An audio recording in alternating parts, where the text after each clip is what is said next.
Hey everybody, my name's Craig Miller-Randall and welcome to my home. You might know me from ABC TV's Gardening Australia or my Instagram, Craig Milrand. Either way, I'm a bit of a plant guru, if I say so myself. Today, I'm going to tell you some amazing facts about how plants can enhance your well-being. When it comes to indoor plants and science, the data is in. There have been study after study to show that plants contribute to our mental well-being, our physical health, our ability to focus, and our sense of calm. It's really a win-win situation. Would you believe that just 2 or 3 plants in an interior space can increase the air quality by 25% by absorbing things like formaldehyde and carbon dioxide? That is pretty amazing. Now, every now and then along comes a collaboration that I get really excited about. I'm so excited about 11 Australia's Plant for Air initiative, which they run every year in partnership with their salons and distributors globally. Now, salons, listen up. This is how it works. You go out and buy a plant, and 11 Australia will give you, in exchange, a 300ml bottle of their shampoo. So in other words, the plant costs you nothing. So, we know that indoor plants are a fantastic addition to our environment, but the kinds of plants you grow in a home environment as opposed to a salon environment are a little bit different. In a moment, I'm going to take you through different areas of a salon and talk about all those plants that will thrive in that environment.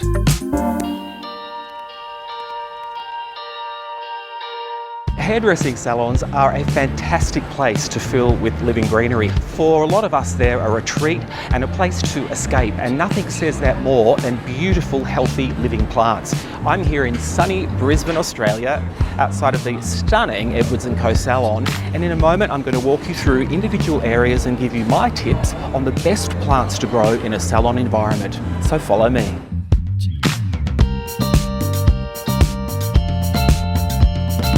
What an absolutely remarkable space.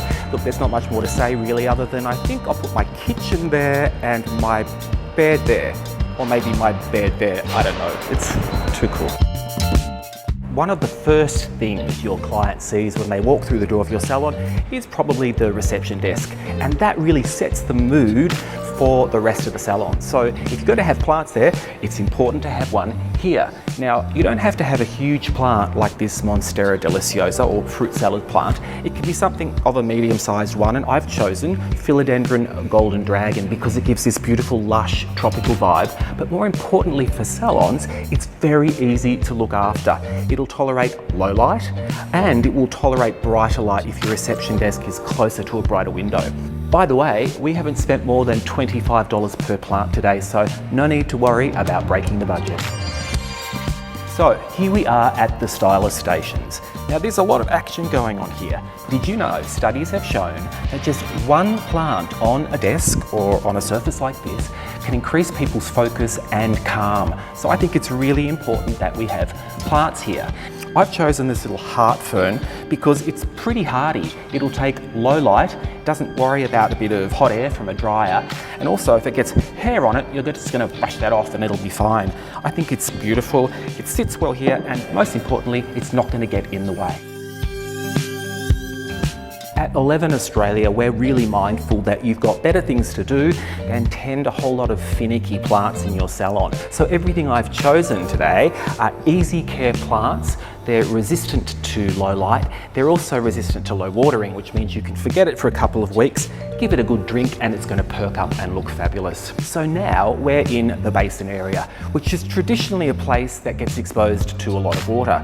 These 2 plants love high humidity, and they're certainly not going to be worried about a bit of water splashing on the leaves. The first one is this beautiful peace lily or Spathiphyllum willisii, and this is green velvet Syngonium or Syngonium wendlandii. Oh, also, given that the area probably won't have a lot of natural light, both of these plants will thrive in low light conditions.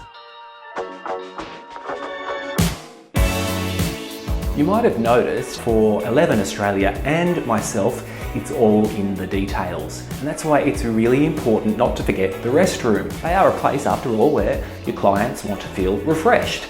So I've chosen 2 plants that will grow in virtually 0 natural light. The first one I call snake plant, or Sansevieria trifasciata, and this is one of the hardest plants to kill. Amazingly, this will grow for about a year in here and still look amazing. The other one is the ZZ plant, or Zamioculcas zambifolia. Again, this beautiful striking sculptural shape, but virtually impossible to kill and will look the same in a year's time as it does right now. When you think about it, there's not a spot in the salon that you don't want your clients to feel peaceful and relaxed. And if you like this one that has a colour table, you can afford to have a few more plants than what we've used previously. Now, a tip from Craig on styling. It's always better to go with odd numbers. So here I've chosen 3 plants. You could use 5 or 7 if you wanted to. This light is what I call the Goldilocks zone for plants. It's bright filtered light and virtually any plant will thrive here. So if you're lucky enough to have this light anywhere in your salon, you can really go wild with plants.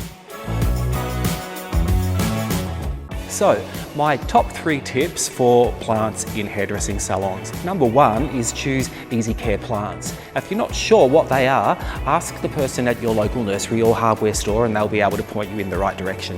Number 2, make sure you choose plants to suit the environment you're putting them in the salon. So remember, around the basins it's going to be higher humidity, in the restrooms it's going to have low light. And finally, you don't need to spend a lot of money. Remember, today we haven't spent more than $25 and I think we've got fantastic results. Now, one last thing.